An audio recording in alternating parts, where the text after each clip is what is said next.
క్రీస్తునందు ప్రియమైనటువంటి దేవుని బిడ్డలారా, మరి ఈరోజు దేవుని వాక్యములో యేసు ప్రభు యొక్క పునరుత్థాన ప్రత్యక్షతలో తిబేరియా సముద్రము దగ్గర యేసు ప్రభు శిష్యులకు ప్రత్యక్షమైనటువంటి ఆ సంఘటనను ధ్యానించుకుంటూ ఉన్నాం. అందులో ఈరోజు మరి యేసుక్రీస్తు ప్రభువు వారికి చేపలను మరి సిద్ధపరచడం, రొట్టెను సిద్ధపరచడం, అంటే నేను సమస్తాన్ని మీకు చూసుకుంటాను, మీకు ఏమి కొదవ నేను చెయ్యను అని దేవుడు వారికి ఒక వాగ్దానమునుగా లేదా ఒక నమ్మకాన్ని వారికి కలిగిస్తూ ఉన్నాడు. మరి ఎప్పుడైతే ఆ నమ్మకం కలిగిందో దాని తర్వాత మరి యేసుక్రీస్తు ప్రభువు దేవుని పనిని మరి బాధ్యతను పేతురు మీద ఉంచుతున్నాడు. అంటే యేసు ప్రభు తిరిగి మరలా పంపుచూ ఉన్నాడు. ఏ రీతిగా అయితే విస్తారమైనటువంటి చేపలు మరి లూకా సువార్తల 5వ అధ్యాయంలో మరి అతను వాళ్ళు పట్టిన తర్వాత మిమ్మల్ని మనుషులు పట్టే జాలరుగా నేను చేస్తాను, నన్ను వెంబడించండి అన్నాడు. అప్పుడేమో వెంబడించమన్నాడు, ఇప్పుడేమో పంపుతా ఉన్నాడు. కాబట్టి యేసుక్రీస్తు ప్రభు అప్పుడు వారిని తనతో ఉండి, అంటే వెంబడించడం అంటే యేసు ప్రభుతో ఉండి వారు యేసు ప్రభు బోధ విని నేర్చుకొని యేసు ప్రభుతో తిరిగి ఆయన అద్భుతాలను చూసి ఆయన దైవ కుమారుడు అని వారు విశ్వసించలాగున, ఆయన మరి దేవుని కుమారుడని వారు నమ్ములాగున అనేకమైనటువంటి కార్యాలు వారి జీవితాల్లో అనేక మంది జీవితాలలో జరిగిస్తూ ఉంటే వారు చూసి వాటి ద్వారా వారి విశ్వాసములో బలపరచబడుతూ మరి యేసు ప్రభును వెంబడించి యేసు ప్రభుతో ఉన్నటువంటి వారు. ఇప్పుడు యేసు ప్రభు పరలోకానికి వెళ్ళిపోతున్నాడు కాబట్టి ఇక యేసు ప్రభు యొక్క పనిని వారు కొనసాగించాల్సినటువంటి వారుగా ఉన్నారు. మరి యేసు ప్రభు ఏం చేస్తున్నాడు? వారిని ఈ లోకములోనికి పంపుతా ఉన్నాడు.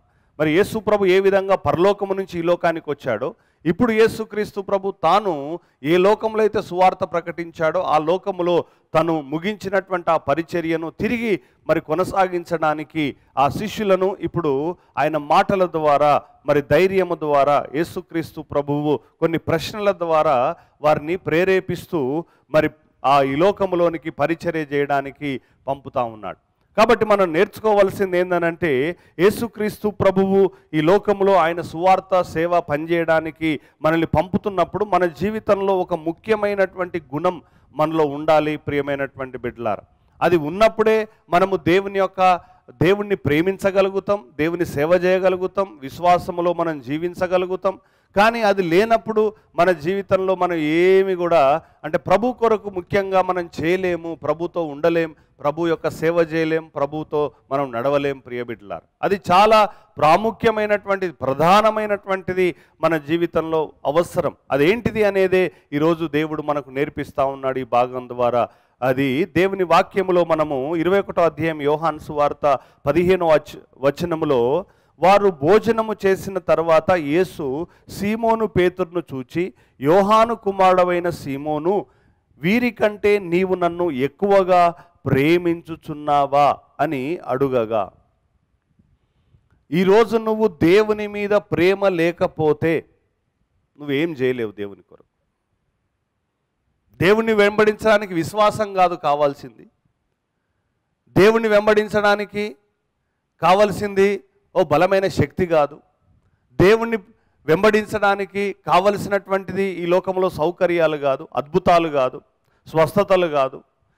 ఈ లోకంలో దేవుణ్ణి మనం వెంబడించడానికి కావలసినటువంటిది లేక దేవుణ్ణి పని చేయడానికి కావలసినటువంటిది మొట్టమొదటిది దేవుని ఎడల మనకు ప్రేమ కావాలి. దేవుడు ఏ రీతిగా అయితే ప్రేమించాడు కనుకనే ఆయన సమస్తాన్ని చేయగలిగాడు. మనము దేవుణ్ణి ప్రేమించినప్పుడే మనం సమస్తాన్ని చేయగలుగుతాం. అందుకే దేవుడు మరి ఈ లోకంలో మనకు ఇచ్చినటువంటి ఆజ్ఞలు 10, ఆ 10 ఆజ్ఞలు 2 ఆజ్ఞలుగా సమకూర్చారు. అదేంటిది?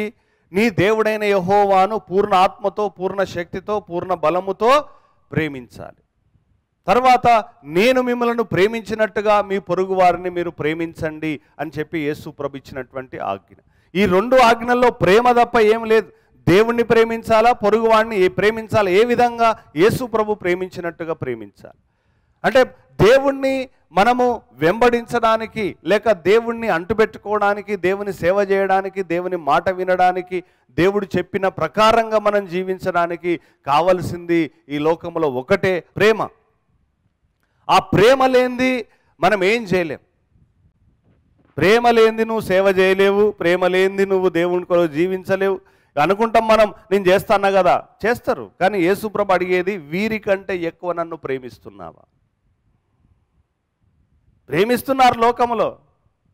వస్తువులు ఇస్తే ప్రేమిస్తారు, డబ్బు ఇస్తే ప్రేమిస్తారు, లేకపోతే ఇంకేదన్నా మేలు చేస్తే ప్రేమిస్తారు, మంచిగా మాట్లాడితే ప్రేమిస్తారు, కోపం చేస్తే దూరం అవుతారు. ఏం చేస్తే మంచిగా మాట్లాడితే ప్రేమిస్తారు, కోపం చేస్తే దూరం అవుతారు, లేదా పగబడతారు, లేదా కక్ష పడతారు. వాళ్ళు అడిగింది చేస్తే ఓకే అంటే ప్రేమిస్తారు, కాదంటే వెళ్ళిపోతారు, ద్వేషిస్తారు. ఇది ప్రేమ కాదు. అందుకే పౌలు చెప్తున్నాడు 13వ అధ్యాయం కొరింథీయులకు రాసినటువంటి మొదటి పత్రికలో చివరి వచనంలో చదివితే, నిరీక్షణ, విశ్వాసం, ప్రేమ, ఈ మూడిట్లో గొప్పది ప్రేమ. హల్లెలూయా. నిరీక్షణ కాదు, విశ్వాసం కాదు, ఏది గొప్పదట? ఈ మూడు అవసరమే, కానీ ఈ మూడు కంటే కూడా ప్రధానమైంది, గొప్పది, మొదటిది ప్రేమ.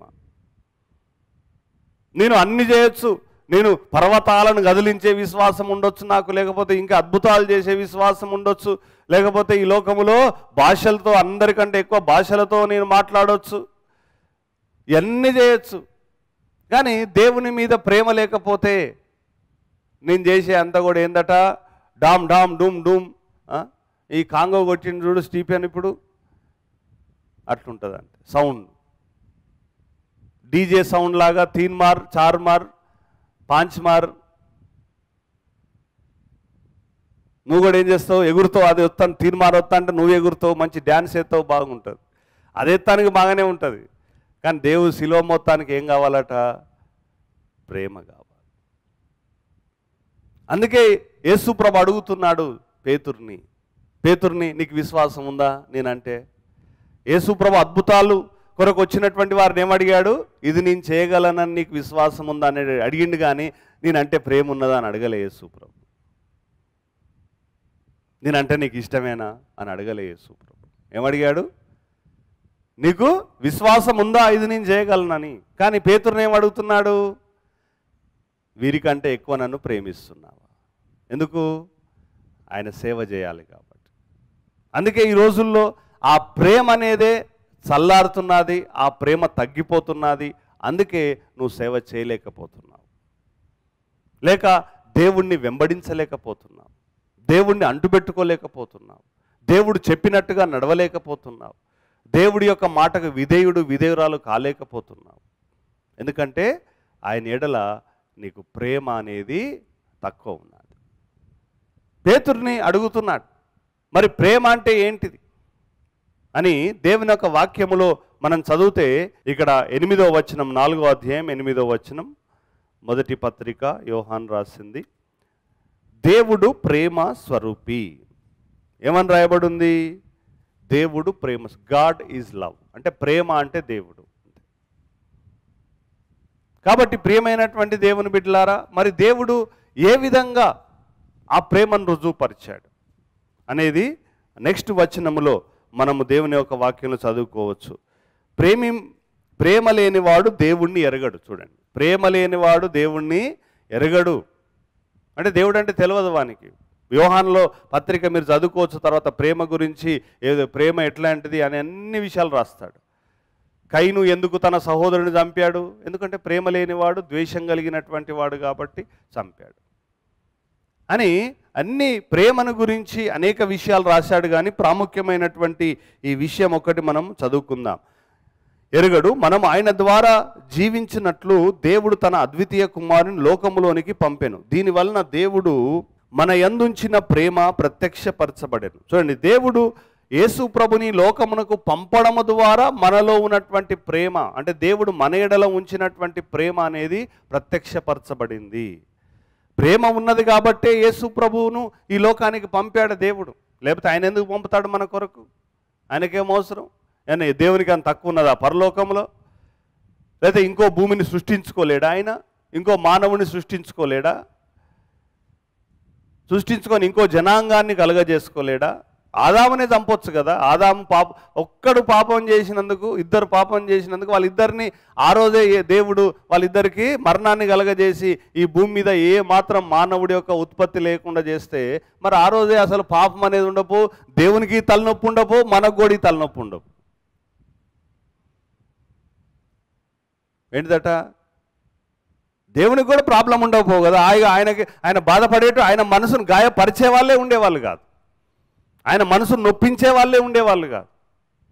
ఎందుకంటే ఇన్ని పాపాలు చేసి దేవుని మనసును ఏం చేస్తున్నారు? గాయపరుస్తున్నారు, నొప్పిస్తూ ఉన్నారు. మరి ఆ రోజు దేవుడు వాళ్ళిద్దరిని తీసేసి ఎంత బాధ బందిరి ఏది లే, యేసు ప్రభు కూడా మంచిగా పరలోకంలోనే ఉండేటోడు. కానీ అది ప్రేమ కాదు. అదేంటిది?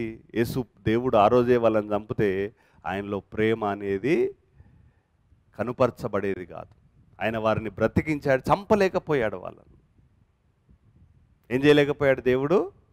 చంపలేకపోయాడు వాళ్ళు. ఎందుకంటే ఆయన చేతులు నిర్మించాయి వారిని, ఆయన రూపాన్ని వారికి ఏర్పరిచాడు, ఆయన పోలికను వారికి ఇచ్చాడు. కాబట్టి ఆయన పోలికను ఆయన నాశనం చేసుకోలేకపోయాడు. ప్రియమైనటువంటి బిడ్డలారు, ఎందుకు? ఆ ప్రేమ. ప్రియ బిడ్డలారు, అంటే ఆ ప్రేమ చేయబట్టి ఆయన చేయలేకపోయినందుకు బాధ అయినా అనుభవిస్తున్నాడు దేవుడు, కానీ వారిని మాత్రం ఏ హాని తలపెట్టట్లేదు. కాబట్టి ఈరోజు దేవుని వాక్యములో దేవుడు తన కుమారుణ్ణి పంపడం ద్వారా ప్రత్యక్షపరిచాడు. తర్వాత ఇంకా ఏం రాయబడి ఉందనంటే, ఆయనను మన విమోచన కొరకు మరి ప్రాయశ్చిత్తార్థముగా తానే మనలను ప్రేమించి మన పాపముల ప్రాయశ్చిత్తమై ఉండుటకు తన కుమారుణ్ణి పంపెను, ఇందులో ప్రేమ ఉన్నది. చూడండి, ఆయనను మన కొరకు సిలువ మీద మరణం పొందడానికి విమోచన కొరకు యేసుక్రీస్తు ప్రభును పంపాడు. యేసుక్రీస్తు ప్రభువును పంపి సువార్త ప్రకటించి అద్భుతాలు చేసి పరలోకానికి వచ్చేయమని లేదు దేవుడు. మీకు శ్రమల ధ్యానాల్లో చెప్పాను నేను, యేసుక్రీస్తు ప్రభు కేవలం అద్భుతాల కొరకే ఈ లోకానికి వచ్చుంటే ఆయన పరిచర్య అనేది పరిపూర్ణం కాదు. ఆయన వచ్చినటువంటి ముఖ్య ఉద్దేశం ఏంటంటే మన పాపాల కొరకు ఆయన ప్రాయశ్చిత్తము జరిగించడానికి, ఆ కల్వరిలో చనిపోవడానికి, ఆ సిలువలో ఆయన మరణం పొంది రక్తము చిందించడానికే వచ్చాడు. ప్రియమైనటువంటి దేవుని బిడ్డలారా, అది ఆయన ముఖ్య ఉద్దేశ్యం. కాబట్టి ఇక్కడ యేసుక్రీస్తు ప్రభు ద్వారా దేవుడు తన యొక్క ప్రేమను వెల్లడిపరిచాడు ఆ విమోచన కార్యము ద్వారా. మరి దేవుడు ఆ రీతిగా తన ప్రేమను మన ఎడల కనుపరిచినప్పుడు మనము దేవుని ఎడల మన ప్రేమను ఏ విధంగా మనం కనుపరచాలి అనే విషయాన్ని దేవుడు మనకు జ్ఞాపకం చేస్తున్నాడు. యోహాను సువార్త 14వ అధ్యాయంలో 21వ వచనం, నా ఆజ్ఞలను అంగీకరించి వాటిని గైకొనువాడే నన్ను ప్రేమించువాడు. ఏముంది? నా ఆజ్ఞలను గైకొని ఏం చేయాలి? మనము అంగీకరించాలి. ఆయన ఆజ్ఞ ఏం చేయాలి? నువ్వు అంగీకరించాలి. కేవలం 10 ఆజ్ఞలుగా దేవుడు నీకు ఏం చెప్తాడో, ఏ మాట చెప్తాడో అది అంగీకరించాలి, అంతే. అది అంగీకరిస్తే నువ్వు ప్రేమించినట్టు. నేను చెయ్యా, నువ్వు అంటే నాకు ఇష్టమే కానీ నేను చెయ్యా అంటే ఇంకేంది ప్రేమ? మరి యేసు ప్రభు కూడా, తండ్రి నువ్వు అంటే నాకు బాగా ప్రేమ, నువ్వు మాట తీసేయ, అస్సలు తీసేయ, కానీ నేను పోలేను, ఆ కష్టం పడలేను, ఆ శిల్వ మరణం పొందలేను, అవమానం నేను భరించలేను అంటే మరి ప్రేమ ఉన్నట్టేనా? కాదు. అంగీకరించి ఆజ్ఞను పాటించినప్పుడు నీలో ప్రేమ. ఇక్కడ యేసుక్రీస్తు ప్రభువు నీకు చెప్పినటువంటి మాట నువ్వు చేయకుండా నేను ప్రేమిస్తున్న దేవుణ్ణి అని అంటే నీలో ప్రేమ లేదు. నేను దేవుణ్ణి ప్రేమిస్తున్నాను, పొరుగువాడిని ద్వేషిస్తే వాడు ఇంకెక్కడున్నాడట? వాడు ఇంకా అంధకారంలోనే ఉన్నాడు, వెలుగులో కాదు. కాబట్టి ఇంకొక మాట 15వ అధ్యాయం యోహాను సువార్తలో 12వ వచనంలో మనం చదువుకుందాం. నేను మిమ్మల్ని ప్రేమించిన ప్రకారం మీరు ఒకరినొకడు ప్రేమింపవలనంటే నా ఆజ్ఞ. తన స్నేహితుల కొరకు తన ప్రాణం పెట్టువాని కంటే ఎక్కువైన ప్రేమ గలవాడేవాడు లేడు. ఆజ్ఞ పాటిస్తే ప్రేమించినట్టు, ప్రాణం పెడితే ఎక్కువ ప్రేమించినట్టు. ప్రాణం పెట్టాలంటే ఏముండాలి? ప్రేమ ఉండాలి. ప్రేమ లేనిది నువ్వు ప్రాణం పెట్టలేవు, ప్రేమ లేనిది నువ్వు ఆయన్ని వెంబడించలేవు, ప్రేమ లేనిది ఆయన అనుసరించలేవు, ప్రేమ లేనిది ఆయన సేవ చేయలేవు. డాడీ కానీ మేము కానీ దేవుణ్ణి ప్రేమించినాం కాబట్టి ఇక్కడ ఉన్నాం, లేకపోతే ఎందుకు ఉంటాం? మాకెందుకు ఈ తలనొప్పులు, మాకెందుకు ఈ అరుసుడు, ఎందుకు ఈ బాధపడు, ఎందుకు? ఎవరి జీవితం హాయిగా మా లైఫ్ మేము జీవించవచ్చు, లేని తలనొప్పులు ఎందుకు? ఇంత అవసరమా? తబిత సిస్టర్ అంత అవసరమా? ఇంత చేసి మాట పడు, ఇంత కష్టపడు, నిద్ర లేకుండా, తిండి లేకుండా, రాత్రింబగల అటురుకుడు ఇటురుకుడు, ఇది అంత అవసరమా? ఇక గురక పెట్టుకుంటాం, మంచిగా చికెన్ తెచ్చుకొని మటన్ తెచ్చుకొని తిని పండుకోవచ్చు. ఎందుకు? దేవుడు అంటే ప్రేమ కాబట్టి ఇది కష్టం, ఇది బాధ అని అనిపించదు, ఇది ఇబ్బంది అనిపించదు. ఏదైనా చేయగలరు, ప్రేమ ఉండాలి. ఏదో ఒట్టిగానే కొన్ని పాటిస్తా ఇది చెయ్య అంటే ప్రేమ కాదు అది. ప్రతిదీ ఆయన చెప్పినటువంటి ప్రతి మాట అంగీకరించి ఆయన కొరకు ప్రాణం పెట్టాలి. యేసు ప్రభు కూడా ప్రాణం పెట్టాడు. మరి ఆయన శిలువ మరణముకు ఆ గెత్సమనే తోటలో అయ్యా నీ చిత్తమైతే దీన్ని తీసేయి అన్నాడు. అంటే దేవుడు తీసేసేటోడే, కానీ తీసేసినప్పుడు ఏమయ్యేది? ఆయన ప్రేమ రుజువుపరచబడేది కాదు మన ఎడల. దేవుడు ఏ విధంగా రుజువుపరుచుకున్నాడు? తను ఆ శిల్వ మరణము ద్వారా తన ప్రేమను, ఎంత మనమంటే ప్రేమను ఆయన రుజువుపరుచుకున్నాడు. కాబట్టి ప్రియమైనటువంటి బిడ్డలారా, ఈరోజు మరి నీ ప్రేమను ఏ విధంగా రుజువుపరుస్తున్నావు? ఆయన మాట వినడం ద్వారా, ఆయన చెప్పిన పని చేయడం ద్వారా, ఆయన కొరకు శ్రమ, కష్టం, బాధ, వేద, రోగం ఏదైనా, మంచైనా కీడైనా, మరి ఆశీర్వాదమైన శాపమైన మేలైన ఏదైనా ఆయన కొరకు మరి సనగక గునుగక ఆయన వెంబడిస్తూ ఆయన అంటుపెట్టుకొని నువ్వు జీవించినప్పుడే ఆయన ఎడల నీకున్నటువంటి ప్రేమ అనేది కనుపరచబడుతుంది. కాబట్టి ఏదైనా ఎట్టి పరిస్థితుల్లో కూడా ఆయన పని చేయడం, ఆయన కొరకు జీవించడం, ఆయన కార్యం నాకు ప్రధానం, ప్రాముఖ్యమని ముందుకు పోవడమే ఆయన ఎడలను కనుపరిచే ప్రేమ. ఈరోజు పేతురుని అడుగుతా ఉన్నాడు. ఎందుకు మరి యేసు ప్రభు పేతురుని అడుగుతున్నాడు? ఎక్కువగా ప్రేమించుచున్నావా అని అడుగుతున్నాడు. అవును ప్రభువా, నేను నిన్ను ప్రేమిస్తున్నా, నీకు తెలుసు. మరి యేసు ప్రభును ప్రేమించట్లేదా పేతురు? ప్రేమిస్తాడు కాబట్టే చేపలు ఇడిచిపెట్టిండు, వలలు ఇడిచిపెట్టిండు, అన్ని ఇడిచిపెట్టుకొని వచ్చాడు. ప్రేమించండి ఆయన ఎందుకు వస్తాడు చెప్పు? యేసుప్రభు అంటే ఇష్టం లేని ఆయనతో ఎందుకు ఉంటాడు 3.5 సంవత్సరాలు? కుటుంబాన్ని, భార్యను, పిల్లలు, మరి పిల్లలు ఉన్నారో మనకు తెలియదు బైబిల్లో, కానీ భార్య, పిల్లలు అందరినీ, అత్తను అందరిని విడిచిపెట్టుకొని ఆయన రాత్రి పగళ్ళు 3.5 సంవత్సరాలు యేసుప్రభు ఎక్కడంటే అక్కడ, ఏ అడవులంట గెత్సమని తోటలో పండుకున్నాడు, యెరూషలేం తిరిగిండు, ఇవన్నీ మరి ఆయన తిరిగాడంటే మామూలు కాదు. ఇవన్నీ అంటే 3.5 సంవత్సరాలు ఒట్టిగా పని లేక చేయలే. యేసు ప్రభు ఎడల ప్రేమ లేనిదే చేయలేదు. ఆయన ప్రేమ ఉంది, నీకు కూడా ఉన్నది కాబట్టే చేస్తున్నావు. కానీ అది కాదు, అది సరిపోదు. ఈరోజు అంతకంటే ఎక్కువైన నీ ప్రేమను ఎక్కువ కనపరచాలి. ఏదో ఇవన్నీ సాధారణంగా మనం చేసుకుంటూ పోతూ ఉంటాం, కానీ అంతకంటే మించినటువంటిది ఉన్నది. అది ఈరోజు యేసు ప్రభు మన యొద్ద నుండి కోరుకుంటున్నాడు.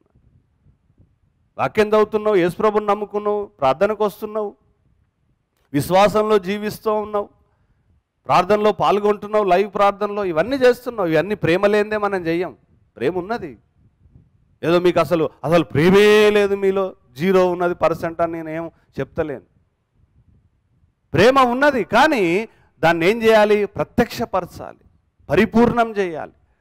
ఎక్కువ అందరికంటే ఎక్కువ ప్రేమను మనం కనుపరిచేటువంటి వారముగా ఉండాలా. సాల్లే, గంత వద్దులే, నాకు ఇంత చాలులే కొద్దిగా, ఇక మళ్ళీ ఇదో టైప్ ఉంటుంది అన్నట్టు. ఇట్లా చెప్పిన అనుకో వాక్యం, ఈ టైప్ ఆలోచన చేస్తారు. కదంతా నాకు నడవదులే, ఈ లైట్ ప్రేమ ఉంటే చాలు. గమ్మత్తు కొంతమందికి వాక్యం చెప్తే ఆ ఆలోచనే గమ్మత్తు ఉంటుంది. ప్రియమైనటువంటి బిడ్డలారు, అంటే దేవుడు మనకు చెప్పేది మనము ఎక్కువ ప్రేమించాలని, ఆయనతో ఉండాలని. పేతురు ప్రేమ లేనిదే మరి ఇవన్నీ ఆయన్ను అన్ని విడిచిపెట్టి యేసు ప్రభును వెంబడించలేదు. ప్రేమ ఉన్నది కాబట్టే వెంబడించాడు ఆయన. మరి యేసు ప్రభు ఎందుకు అడుగుతున్నాడు ప్రత్యేకంగా అంటే, ఈ ప్రేమ సరిపోదు. ప్రభు కొరకు విశ్వాసములో మనము ముందు కొనసాగాలంటే ఆయన చూపేటువంటి ప్రేమ సరిపోదు, ఇంకా ఎక్కువ కావాలి. ఏం కావాలట? ఇంకెక్కువ కావాలి. ఏం కావాలి? మనం కూడా అనుకుంటాం కదా, నన్ను ప్రేమించటోళ్ళు ఎవ్వరు లేరు, నేనంటే ఎవ్వరికి ప్రేమ లేదు, నేనంటే ఎవ్వరికి ఇష్టం లేదు. ప్రియమైనటువంటి బిడ్డలారా, ఈరోజు ఆ ప్రేమ సరిపోదు. అడుగుతున్నాడు, వీరికంటే ఎక్కువ నన్ను ప్రేమిస్తున్నావా? అవును ప్రభువా, ప్రేమిస్తున్నా. ఆయన నిజమే చెప్పాడు, అబద్ధమేం చెప్పలేదు. కానీ యేసు ప్రభు అడుగుతున్నటువంటి ప్రశ్నలో అర్థమేందో రేపు మనం ధ్యానించుకుందాం.